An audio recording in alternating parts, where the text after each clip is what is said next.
session, just to share the commonly found differences. And if you have any questions, we can discuss later during Q&A. Some of them I may know, some of them I may not know, but it's no harm to exchange our view. Yeah. So I think in China, the accounting profession is what I call very much. They have actually changed so much in the past few years that their accounting standard, both their accounting standards and their auditing standards, are very much in line with international requirement. Yeah.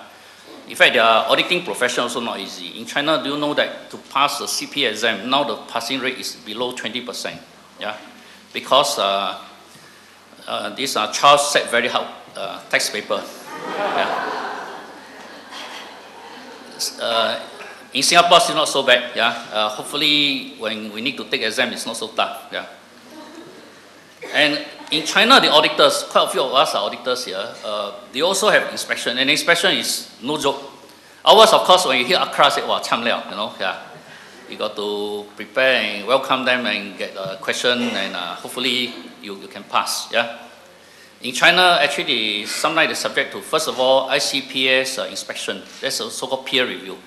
But the peer review is a different concept. It's not a review by a fellow audit firm, but it's a review by a team assembled by the CICPA. So if you are in a Beijing CPA firm, of course the Beijing CICPA will not come and inspect you because they are too close to you. They will get from Shanghai and elsewhere to come and inspect. Shortly after that, you know who will come? CSRC, the one that what I call supervise all the LISCO. Again, they will have their inspection. I was in Beijing 2-3 months ago to represent RSM to inspect our Beijing firm. Halfway through, they took away my file. I said, why? Because the CSRC wants it. They are more important. And they are so strict because all the LISCO that was signed off by the Beijing office was actually their Shenzhen office handled. So when CSRC picked that as a sample, they require that the files be immediately air courier to Beijing. Cannot wait. Yeah? And there are 100 over files. They really have to courier over immediately. So, of course, they are also subject to international inspection. So, in China, the environment is also getting very tough. Yeah, to be auditors. I think if I'm younger, I have a choice. I may not be the auditors. Thank you. Yeah. Thank you, Mr. Lim, for the very concise presentation, and that really helps simplify the differences between China and Singapore accounting practices. And now we'll proceed with our last topic of the day, an overview of the development of the renminbi and its implications for your company.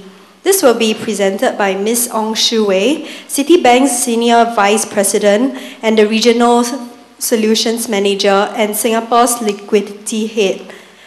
Ms. Ong will be making the presentation in place of Ms. Vicky Wong. And without further ado, let us invite Ms. Ong to make her presentation. Thank you. I will be presenting slightly something different, which is less technical. What I do on a day-to-day basis, I deal with regional and global treasurers.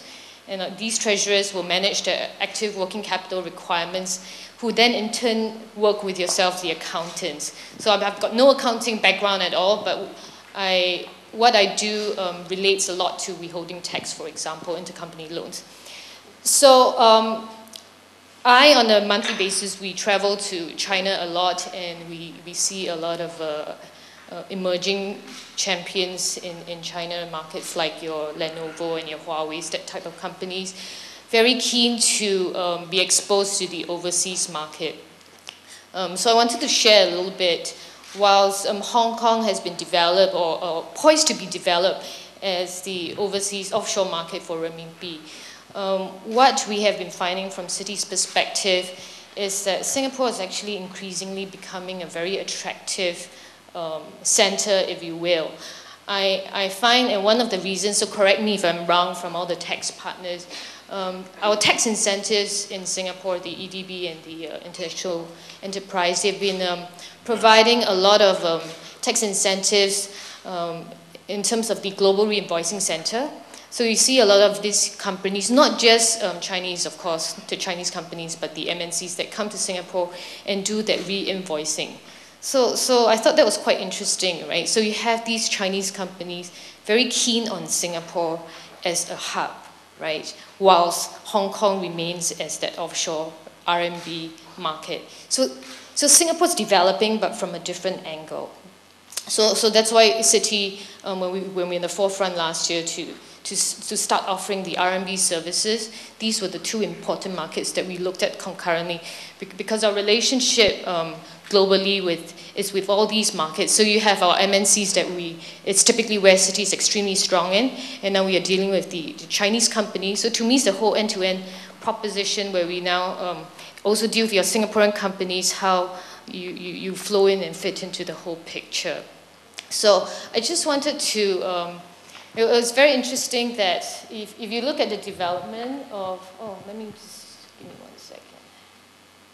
Yeah, I just wanted to spend just a brief background of this whole process that came out. For those that may not be familiar, pre-July 2009, there's really no market, no liquidity in the market, apart from the limited RMB liquidity in Hong Kong, right?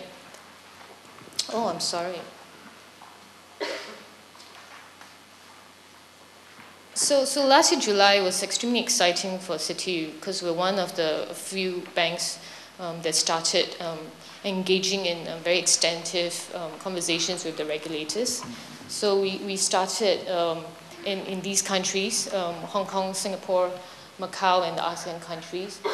We were able to offer RMB settlement outside of China. So that's quite exciting for a lot of MNCs, because I think today that common topic, and remains a common topic for a lot of treasurers, is I have a lot of trapped cash in China, how do I bring that out? So this is quite a door opener to actually bring cash out, or not even have cash touch China location, but kept offshore. So it started with the 5 cities in China for the purpose of only settlement of goods, okay? So since then, a year has passed up to now, and on a daily basis, we still get queries from customers of different sorts.